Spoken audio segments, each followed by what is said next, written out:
Donc, bonjour à vous tous. Merci de nous rendre visite encore une fois à votre émission hebdomadaire à découvrir. Mon nom est Antoine Giasson et je serai votre animateur pour les 5 prochaines minutes. Aujourd'hui, à l'émission, nous recevons Zachary Goulet. Il vient nous présenter son cast de Star-Lord des Gardiens de la Galaxie fait à la main. Bonjour Zachary. Bonjour Antoine, ça va bien? Ça va bien toi? Super bien, merci. Donc aujourd'hui, je vais te poser 5 questions. OK. Je vais commencer avec la première. Donc, Zachary, peux-tu commencer par nous présenter ce personnage qui est peut-être inconnu du public? Bien sûr, donc Star-Lord, c'est un alias, naturellement, c'est pas son vrai nom. Son vrai nom, c'est Peter Quill. C'est un personnage qui évolue dans l'univers de Marvel, donc dans les films Les Gardiens de la Galaxie. OK. Il a fait son première apparition en 2014 dans le film Les Gardiens de la Galaxie, qui a été réalisé par James Gunn. Et dans le fond, en gros, le personnage, ce que c'est un pirate de l'espace qui décide en fait de devenir une meilleure personne et d'aider l'univers suite, dans le fond, à la requête, je pourrais dire, de sa mère qui est morte et qui voulait qu'il devienne une bonne personne et qui avait tellement de gros espoirs pour son fils. OK. Donc, c'est un personnage très, très intéressant et le film, c'est mes préférés de tout le Marvel Cinematic Universe. J'adore. Nice. Yes. Pourquoi décider de nous présenter ce casque aujourd'hui? En fait, ce cast-là, ça a été fait par mon père, Martin Goulet, qui fait beaucoup de cosplay dans ce sens-là. Donc, il a fait une armure complète d'Iron Man. Wow. Il est en train en ce moment de faire Wonder Woman pour ma belle-mère. Donc, il est vraiment très, très fier de son travail et je suis fier de lui. Donc, je pensais venir le présenter, dans le fond, à vous tous parce que je trouvais ça le fun. C'est très beau. Oui, bien, merci. Cool. Puis pourquoi ton père a décidé de faire ce personnage-là exactement? Dans le fond, c'est ça, comme j'ai dit, dans le fond, il a toute son grosse armure d'Iron Man, puis ça, il l'a fait vraiment pour lui-même. Puis à un moment donné, j'étais allé voir, j'ai fait « Père, moi aussi, je veux un costume. » Puis moi, lui, il sait très bien qu'un de mes personnages préférés, c'est Star-Lord. Ouais. Fait que j'ai dit, tu sais, j'ai déjà mon coat en cuir que je portais souvent quand je venais ici. Et il m'a dit « Ah, mais il me semble que ça fit très bien avec ton coat, on va faire le casque. » Fait qu'il a commencé à faire le casque, puis c'est ça, il l'a fait pour moi, dans le fond. Fait Cool. que c'est comme un cadeau pour moi. Ben ouais. Ah, c'est nice. Ouais. Puis explique-nous comment il a fait ça. En gros, ce qu'il fait, c'est que c'est quand même un long processus. Ce qu'il va faire, c'est qu'il va aller chercher sur Internet des templates, donc genre des plans de comment le faire. Donc, il va vraiment y aller étape par étape. Donc, par exemple, la visière juste ici, il va aller sur les côtés, aller chercher ça, les petits tuyaux, etc. Et dans le fond, il va toutes les découper dans du foam qui va ensuite coller ensemble avec de la colle, puis il va le moudre. Puis bien sûr, à l'intérieur, je ne sais pas si on peut le voir à la caméra, mais on a des batteries, des circuits électriques pour, par exemple, ouvrir les yeux comme les yeux s'allument OK. dans le film. Donc, Wow, c'est nice ouais. ça. Ouais. Donc, il est très, très axé sur le réalisme, puis en fait, pas le réalisme, mais je dirais être fidèle à ce qu'il y avait vraiment dans le film. Donc, il essaye le plus possible que ça lui ressemble. OK. Il est très bien fait. Ben, Il merci. pourrait se mettre en vente prochainement. Il y a peut-être l'intention, en fait, ouais, justement. Puis quel genre de problème qu'on peut rencontrer en faisant un casque comme ça? Écoute, de ce que j'ai parlé avec mon père, son gros problème, lui, c'est qu'il est très, très perfectionniste. OK. Donc, il suffit d'un petit détail qu'il n'aime pas dans son OK. affaire, puis il va vouloir le recommencer au complet. Fait que- Mais excuse-moi, Zach. Ah oui, Dans le Ouais, fond, y il a va pas de falloir que je t'interromps. c'est bien correct. Alors, au revoir à tous. Merci de nous avoir rendu visite encore une fois à votre émission à découvrir. Pour la prochaine émission, nous allons recevoir Damien Louis qui va nous présenter son casque de réalité virtuelle. Merci à tous. Yes.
bienvenue à notre émission démonstration à découvrir. Je suis Dominique Di-Mario, votre animateur pour la soirée.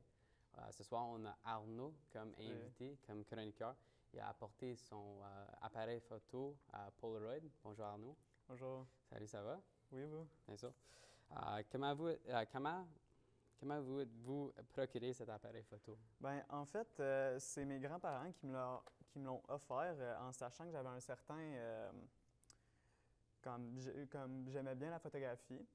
Je pense qu'ils l'avaient trouvé quelque part dans leur garde-robe.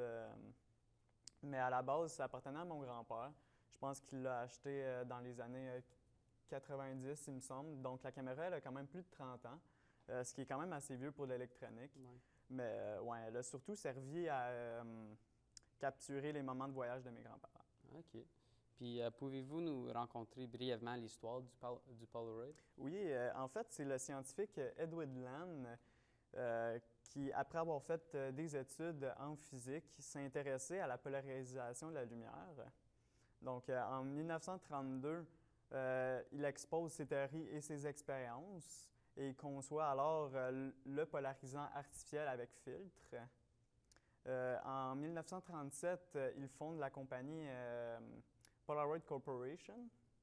Et le premier modèle de caméra va être commercialisé en 1948 et ça va être la première caméra tout en un de son époque. OK.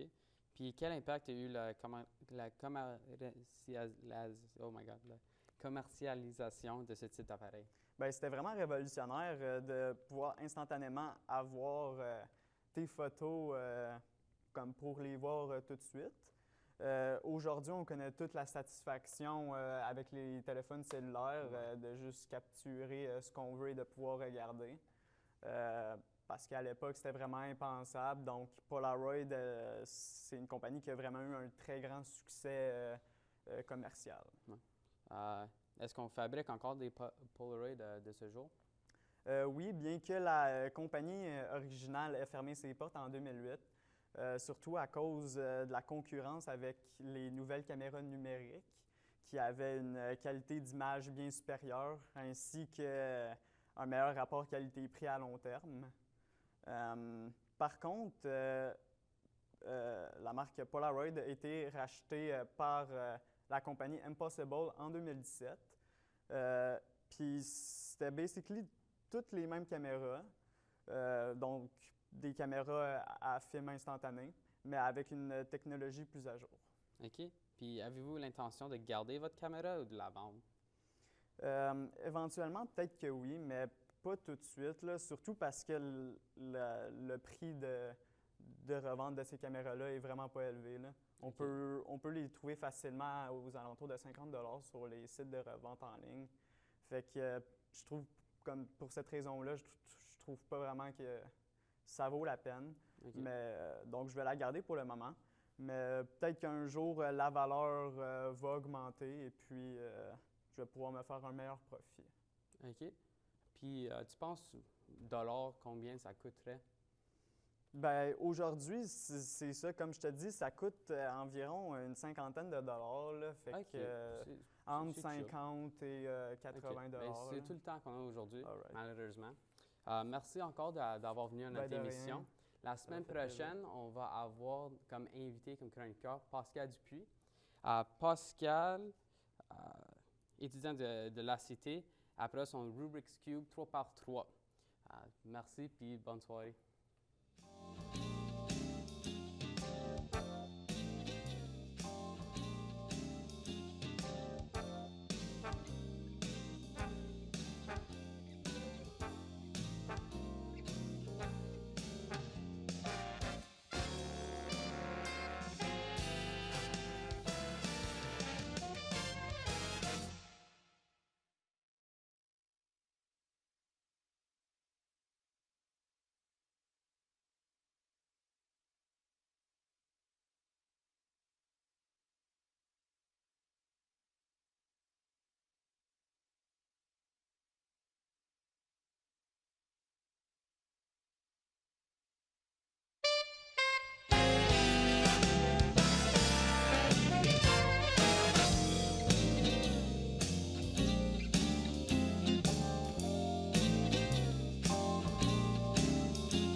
Bonjour chers spectateurs et bienvenue à l'émission Démonstration à découvrir.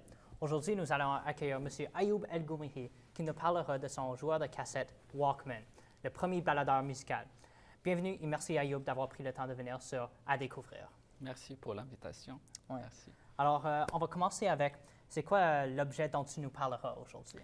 Je vais parler du Walkman, le premier baladeur musical, qui est apparu au fin des années 90, plus précisément en 1979, et c'est Sony qui a fabriqué le premier baladeur musical. Au début, c'est un magnifique appareil parce que ça a changé la façon dont on écoutait la musique, parce que même Sony qui l'avait fabriqué avait des doutes concernant la réussite de cet appareil, parce qu'on pensait que les gens ils préféraient écouter la musique chez eux dans la tranquillité. Du coup, Sony au début a fabriqué juste 30 000 exemplaires juste pour tester la demande du marché. Ouais. Tout était vendu et ça a cartonné. Et puis le géant japonais a lancé toute une machine de production, des milliers, voire des millions après, qui ont vendu partout au monde. Ouais. Voilà, c'était une belle réussite. Oui, on voit ça. Puis, qu'est-ce qui caractérisait cet appareil? Ben, cet appareil, c'est simple à manipuler parce que ça contient des boutons simples pour faire play, pause. Malheureusement, celui-là, il n'y a que 3. Il y en a qui ont plus. Pour revenir dans la lecture, pour avancer dans la lecture. Aussi, on a un boîtier pour éjecter et mettre la cassette. Comme on voit, malheureusement, on n'a pas une cassette pour faire une démonstration. Donc, il suffit de mettre la cassette ici et la faire jouer. Aussi, c'est alimenté par des piles, ce qui est... Donc, voilà, c'était facile aussi. Il y a le port mini jack pour brancher les écouteurs. Ouais. Donc, c'est ça. C'est bien ça. Puis, c'était-tu une invention purement japonaise ou? En fait, on ne peut pas affirmer que c'est une invention purement 100% japonaise parce qu'il y a aussi les Allemands qui disaient que c'est eux qui ont inventé en premier le baladeur musical à travers leur chercheur scientifique, Andrea Pavel, qui a breveté l'idée 2 ans avant la sortie du Walkman. C'était en 1977 qu'elle a breveté l'idée, alors que le Walkman est sorti en 1979. Il y avait toute une procédure judiciaire entre les deux parties et ça a duré 20 ans jusqu'en 2004 où le chercheur a suspendu les procédures judiciaires suite à un accord. Malheureusement, on a les modalités du contrat demeuraient confidentielles, mais on parle des sources parlent d'une dizaine de millions de dollars pour le compromis. Donc voilà. Cool. Puis, merci à toi, Ayoub, pour ton temps, puis de nous raconter de ton joueur de cassette Walkman. On va vous revoir bientôt avec Najat qui va nous parler de son microphone Sennheiser MKH60. Ne bougez pas parce qu'on va continuer après cette courte pause. À tantôt.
Bonjour à toutes et à tous à votre émission hebdomadaire à découvrir. Aujourd'hui, nous avons le plaisir d'avoir avec nous M. Antoine Giasson qui va nous parler de sa drone. Bonjour Antoine. Bonjour, comment ça va Najat? Très bien, merci beaucoup. Merci d'avoir accepté notre invitation.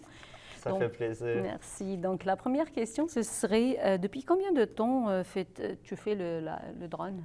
Donc, ça fait 4 ans que je fais du drone FPV. Quand même. Drone FPV, dans le fond, pour t'expliquer un peu, ça veut dire Drone First Person View en anglais, ce qui fait que, dans le fond, il y a une petite caméra à l'avant ici. Et quand tu es le pilote du drone, tu mets des lunettes et tout ce qui voit la caméra est transmis dans tes lunettes en pilotant. Donc, ça fait c'est vraiment un sentiment immersif. Oh. Et c'est ça. Et les plus gros drones, tu peux même y attacher une GoPro ou une caméra de cinéma pour, après ça, une caméra externe pour filmer, dans le fond. Puis ça, dans le fond, c'est mon premier drone. Il est vraiment petit. Là. Ça, c'en est un de pratique. Il y en a des beaucoup plus gros. C'en est un pas trop cher que je crashais souvent, fait qu'il coûtait moins cher à remplacer. Parfait. Donc, à quelle vitesse ces engins peuvent voler? Donc, celui-là que j'ai en ce moment, il peut atteindre des vitesses autour des 70 km/h. Ah, quand même. Ce qui est quand même énormément Oui. rapide. J'en ai un plus gros qui est de course, mais malheureusement, il était démonté, donc je ne pouvais pas l'apporter. Celui-là, on est capable d'atteindre facilement 140 km/h avec. Wow. C'est quand même très dangereux. Sur notre Ouais. manette, on a une switch qu'il faut allumer avant de faire décoller le drone pour le armer. Parce que ces hélices-là peuvent facilement te couper un doigt. Oh my God. Donc, on vous dit que c'est difficile. Est-ce que c'est difficile à piloter? Oui, vraiment. OK. Honnêtement, j'ai acheté mon drone, j'ai acheté ma manette, puis je ne l'ai pas piloté avant un bon 2 mois et demi. Je me suis acheté un logiciel pour mon ordinateur, un simulateur. Et j'ai passé 100 heures dessus. C'est quand même énorme. Ouais, donc, parce que dans le fond, comme un drone de cinéma, il y a des stabilisateurs qui l'empêchent de tourner comme ça. Si tu pousses ton joystick, il va juste à côté comme ça. OK. Tandis que celui-là, si tu mets ton joystick au fond, il va se mettre à faire des front flips. Tu peux faire complètement des backflips avec. Tu es vraiment libre de tout faire. Donc, c'est vraiment difficile à contrôler, c'est ça. Oui, le plus important, c'est que tu l'as construit toi-même, hein, donc tu connais déjà les... C'est ça. OK, parfait. Donc, ma avant-dernière question serait peut-être, est-ce que c'est un bon passe-temps pour toi? Oui, vraiment. Dans le fond, ça pratique ma créativité parce que tu as tellement d'angles de vue. Je l'utilise plus pour faire de la vidéo parce qu'il y a un autre aspect du drone FPV qui est la course. Aller le plus vite possible, passer dans des circuits. Mais moi, c'est pour la vidéo, donc je peux passer à travers des arbres pour faire un angle de vue spécial ou quelque chose. Aussi, c'est vraiment manuel. Faire de la soudure puis tout, c'est tricky, je pourrais dire. Ouais. Fait que j'aime vraiment ça. Parfait. Donc, vous avez déjà tourné... apparemment, on nous dit que le temps de l'émission est presque venu à sa fin. Donc, merci beaucoup d'avoir accepté notre invitation. Merci donc, à vous, les téléspectateurs, attendez-nous la semaine prochaine avec un nouveau invité. Donc, ce serait Zachary Boulet qui nous parlera de Star-Lord. Merci beaucoup. À la semaine prochaine. Au revoir.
Bonjour et bienvenue à l'émission Démonstration à découvrir. Aujourd'hui, nous avons le plaisir d'accueillir M. Dominique Dimario qui va nous présenter son Olympus Pearl Quarter S921. Bonjour Dominique. Salut, ça va? Oui, toi? Bien sûr. Donc, pour commencer, la première question que j'ai à te poser, c'est quoi ton type d'enregistreur? Ben, c'est un enregistreur à cassette. Donc, les cassettes, c'est évidemment quelque chose qu'on n'utilise pas vraiment maintenant. Non, Il a été inventé en 1962 par une équipe belge. Puis là, il est finalement venu au nord de l'Amérique du Nord en 1964. Ouais. Puis, ouais, il a été inventé pour avoir une nouvelle façon d'enregistrer le son. OK, cool. C'est intéressant. Oui, bien sûr. Puis, ça fonctionne comment? Bien, sur la cassette elle-même, il y a comme un ruban dessus. Ouais. Puis, quand tu fais un enregistrement, il met un flux magnétique dessus. Ouais. Puis là, l'enregistreur tel quel, il y a un bobule de fil. Là, quand ça passe à rapidité, ça crée un champ magnétique. OK. Puis le champ magnétique, ça fait une lecture, puis c'est ça qui crée le son, en effet. OK. D'accord. Là, je m'en apprends. Puis, c'est qui aurait utilisé un enregistreur vocal portatif? Bien, dans le temps, avant, il y avait des téléphones cellulaires, tout d'abord. Il y a bien des jobs qui l'utilisaient. Un, c'est les docteurs quand ils venaient puis ils parlaient, OK, cette personne, disons, ils ont une maladie telle quelle, ils toussent, leur nez coule, c'est du COVID. Ils prennent ça en note vocale, puis là, quand ils ne sont pas sûrs de c'est quoi le traitement, ils vont réécouter qu'est-ce qu'ils ont dit comme leurs idées. Okay, ouais. Aussi, ben, du monde dans les domaines créatifs, ils vont l'utiliser. Il y a une idée, OK, ils vont faire un enregistrement à leur voix, les musiciens, du type comme ça. Okay. Mais aussi, ce type, il a été créé juste pour n'importe qui, à la maison, des enfants, pour jouer avec. Juste le monde qui, il aime ça prendre des notes. C'était vraiment juste un objet pratique, surtout à l'époque. Oui, surtout à l'époque, avant qu'il y avait les cellulaires. OK, d'accord. Puis, comment il a évolué? Évidemment, on n'utilise plus des cassettes. C'est un peu dans le vieux temps. Mais ça évoluait des cassettes à des CD. La seconde que les CD ont sorti, bien, les cassettes ont un peu disparu. Puis la raison pour ça, c'est les CD sont plus durables. C'est beaucoup plus fiable. Beaucoup plus fiable, tu sais.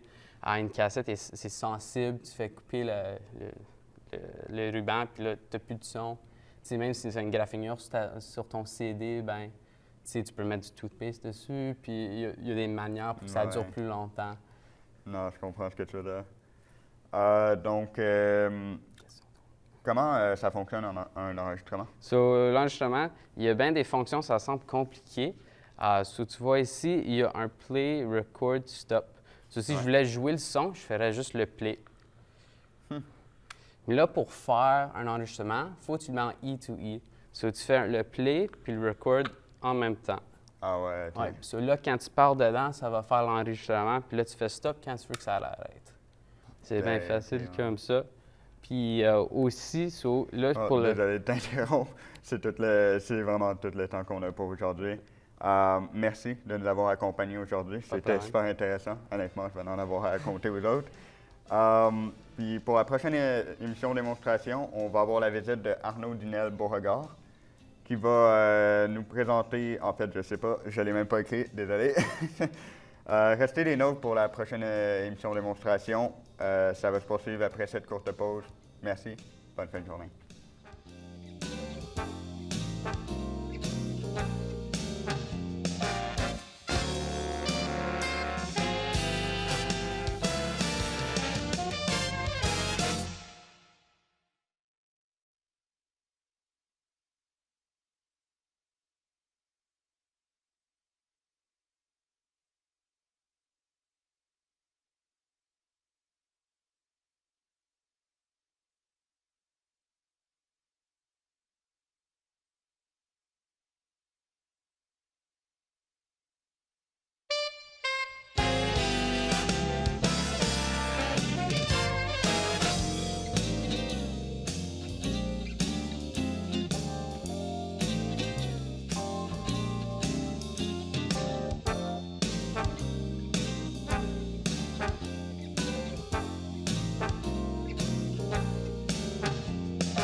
Bonjour, bonsoir à tous et bienvenue à découvrir. Je suis Zachary Goulet, votre animateur, et je suis aujourd'hui avec Damien Louis qui vient nous présenter son Oculus Quest première génération. Damien, bonjour. Bonjour à vous. Ça va bien? Ça va très bien. Good.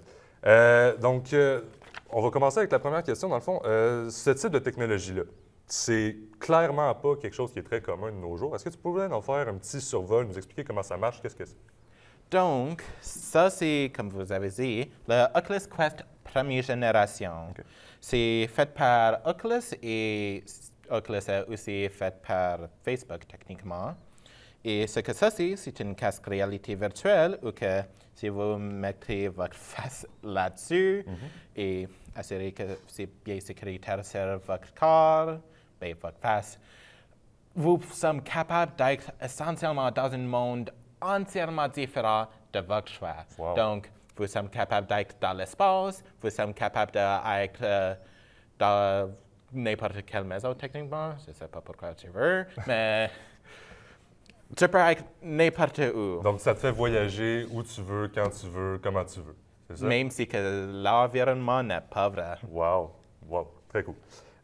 Ça a l'air, on dirait que vous avez le casque depuis quand même un petit bout, qu'il y a des petites marques de graphing. Là. Donc, depuis quand vous avez ce casque-là? J'avais ce casque depuis Noël 2019. Oh, quand même. Donc, c'était 2 ans. Ben, va être 2 ans. Et j'ai utilisé le casque pour 4000 heures. Donc, si vous regardez à le casque... Juste vous qu'on sommes soit d'accord, 4000 heures en 2 ans, là, c'est bien ça? Oui. Wow, OK, ça, c'est beaucoup. Je crois que ça, c'est moitié d'un an, car un an a 8000 heures. Donc, tu peux voir beaucoup d'huile de mes mains sur le haut du Oui, je vois casque. L'affaire que tu mets au face, moi, j'y suis beaucoup, donc c'est vraiment dégueu. Et pas juste ça, la manette est un peu détruite, vous pourrez dire. Un petit peu de saleté sur la manette, on peut Un l'avoir. peu saleté, Mais bon, ça aucun de arrive. problème. Il y a une grande partie qui est en train de manquer. Et pas juste ça, c'est juste dégueulasse, honnêtement. J'ai vraiment besoin de le nettoyer. Donc, on est d'accord que 2 ans, c'est long avec le même casque. Est-ce que tu as l'intention d'acheter la prochaine version, peut-être, ou tu vas rester avec celui-là? Ben, moi, j'ai acheté un nouveau casque, OK. mais ce n'est pas celle-ci.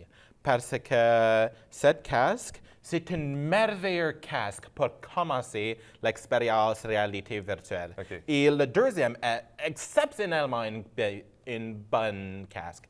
Mais j'aime pas que cette casque est faite par Facebook, car ça veut dire que eux autres, bien sûr, vont collectionner n'importe quoi sur vous.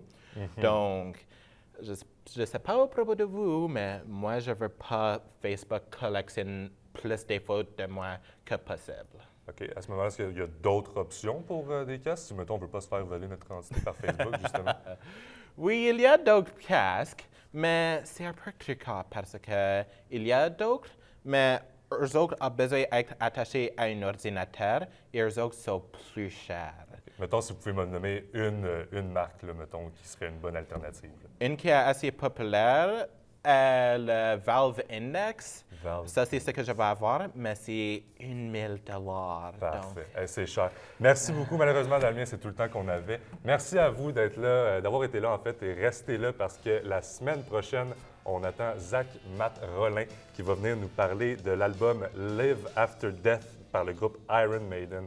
Donc, ne manquez pas ça. Merci beaucoup, Damien, d'avoir été là. De rien. J'espère te revoir bientôt. Et merci à vous encore à la maison. On se revoit très bientôt. Salut. Merveilleuse émission.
Bonjour et bienvenue à l'émission Démonstration à découvrir. Aujourd'hui, nous avons le plaisir d'accueillir Madame Najat El Omari qui nous parlera du microphone MKH60.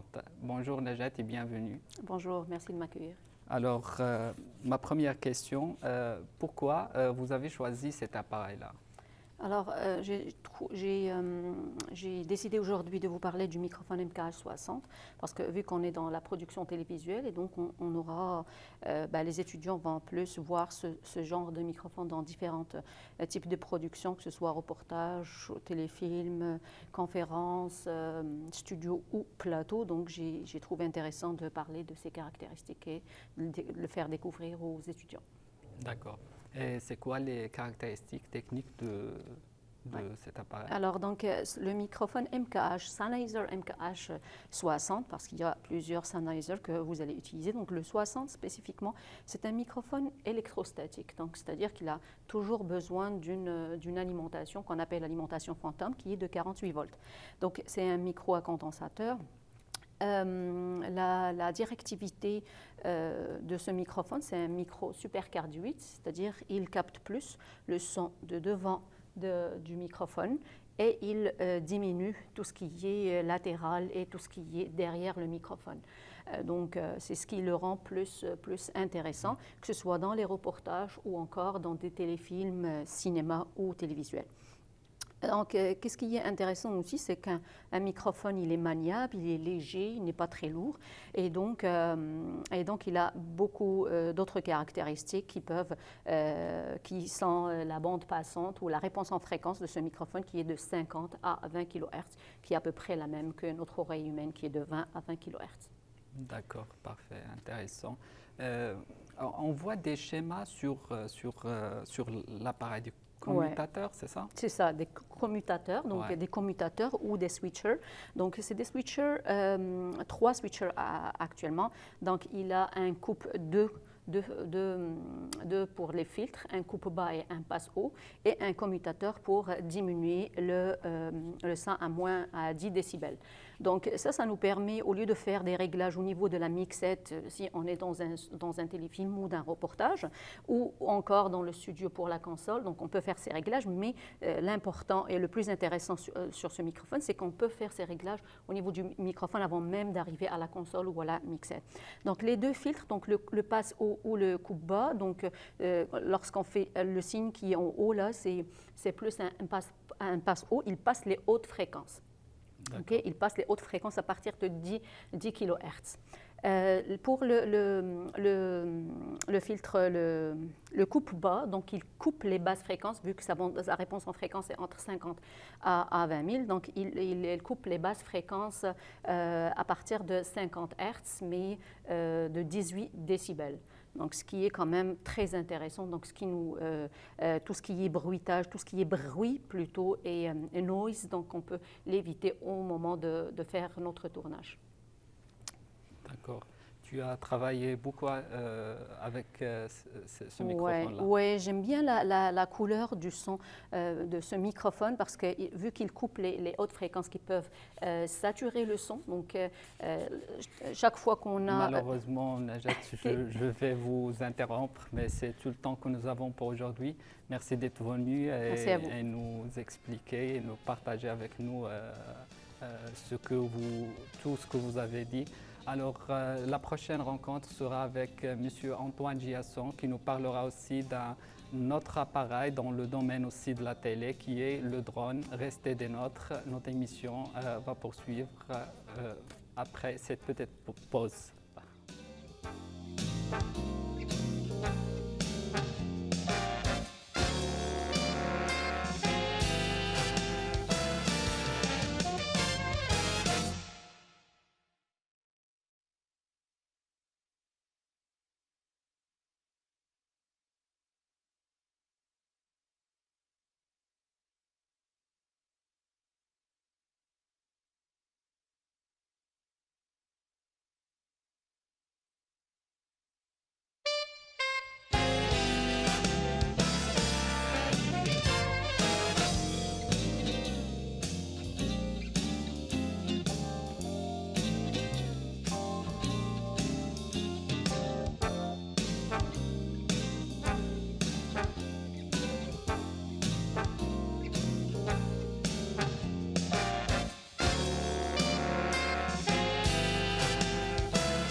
Bonjour tout le monde et bienvenue à notre émission À découvrir. Je serai votre animateur aujourd'hui, mon nom est Nathaniel. Et notre invité présent viendra nous parler et nous montrer un livre qui appartenait à son grand-père, qui est titré The World's Fastest Cars. Voici Alexis Daigneault. Bonjour. Bonjour, ça va bien? Oui, toi? Oui. Dis-moi, pourquoi ce livre est-il si important pour toi? Le livre est très important pour moi vu que il a appartenu à mon grand-père, qui était un fan de tout ce qui était automobile puis tout ça. En gros, c'est de lui que j'ai un peu pris ma passion, ainsi de mon père aussi, qui a pris sa passion de lui, évidemment. Donc, ouais, en gros, c'est un souvenir que j'ai de lui. OK. Ben c'est cool. C'est intéressant. Puis depuis quand tu es en possession du livre? Je suis en possession du livre depuis quelques mois après son décès, donc environ 2017, quelque chose comme ça. OK. Donc, j'étais en train d'aider mon père à déménager des trucs avec ma grand-mère. Puis cette journée-là, j'ai décidé d'aller voir dans le sous-sol, fouiller dans des boîtes. Puis je suis tombé sur les boîtes de livres de voiture que mon grand-père me montrait souvent quand je venais, plus quand j'étais jeune surtout. Je suis tombé sur celui-là qu'il m'avait jamais montré, ce qui m'a un peu surpris. Mais voilà, je le trouvais cool. Ah, ben c'est cool. J'ai décidé de le prendre. C'est une belle histoire. Puis précisément, de quoi le livre parle exactement? Le livre parle des véhicules les plus rapides de l'époque, donc en 1989. En gros, ça parle de toutes les spécifications des voitures, de leur création, la marque, l'histoire de la marque, l'histoire de la voiture, les créateurs, les dimensions de la voiture, le record au quart de mille. OK, ben c'est cool. Ouais. Fait que t'en apprends plus sur les vieilles voitures. Exactement, Ouais. c'est vraiment comme les voitures de l'époque. Donc le livre date aussi des années de 1989. Oui, exactement, 1989. Puis ce livre-là, tu l'as lu? Donc tu le connais? Hein? Ouais, quand même. Fait que je te dis à page 50, c'est quoi? BMW M6. OK, c'est ça. Bon, c'est bon.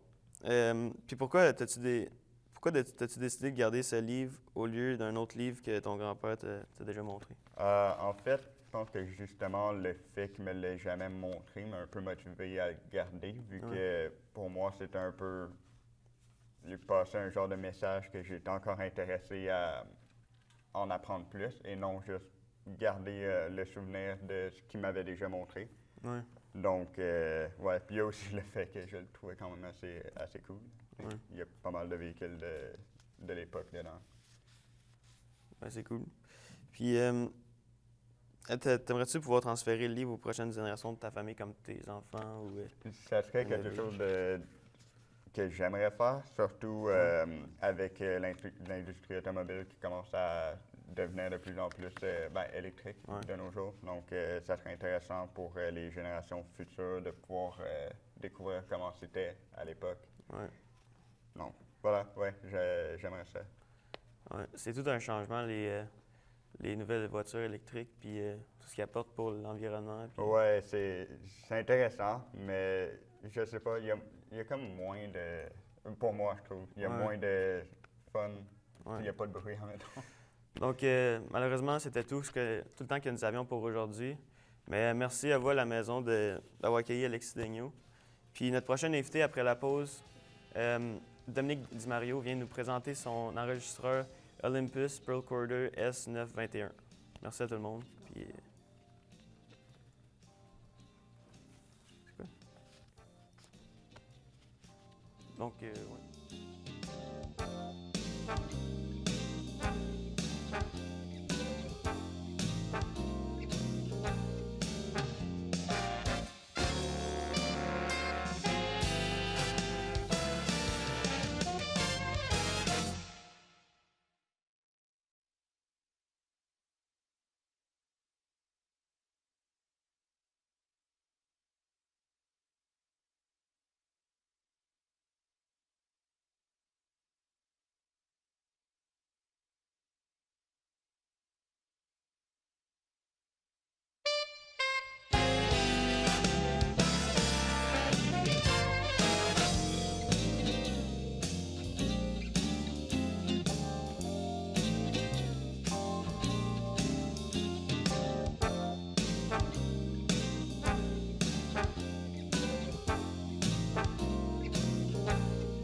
tous et bienvenue dans notre émission À découvrir.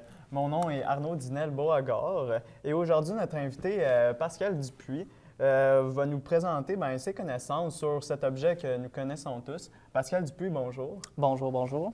Alors, tout d'abord, c'est quoi la première apparition du Rubik's Cube? En 1974, il y avait un professeur qui voulait aider ses étudiants à résoudre des problèmes à 3 dimensions. Alors, pour ce faire, il a créé un cube avec 54 collants colorés et qui pouvait tourner sur 3 axes, comme ça, puis ça. Puis c'était jamais vu auparavant, tourner sur 3 axes. Puis quand il a originalement construit son cube, ça lui a pris 1 mois pour le résoudre. Quand même. OK. Alors, comment est-ce que le Rubik's Cube a gagné sa popularité? Au début, c'était seulement vendu en Hongrie. Ça, c'était où l'inventeur y vivait. Mais c'est un pays communiste, alors les exports internationaux sont strictement contrôlés. Et alors, sa solution, c'est d'aller au Foire internationale du jouet. Puis, il est allé à Londres, Paris, New York, parmi plusieurs places. Puis, en 1979, Tom Kramer il a vu le potentiel dans le cube magique. Il voulait le commercialiser puis le vendre internationalement. Puis, en 1980, le premier paquet de Rubik's Cube a été exporté. La réaction du public était assez faible. Et puis, en 1981, la compagnie de jouets Ideal a fait une campagne publicitaire à la télévision, puis c'est devenu un succès mondial. Alors, de 1981 à 1983, c'est estimé d'avoir vendu 200 millions de cubes Rubik's en total.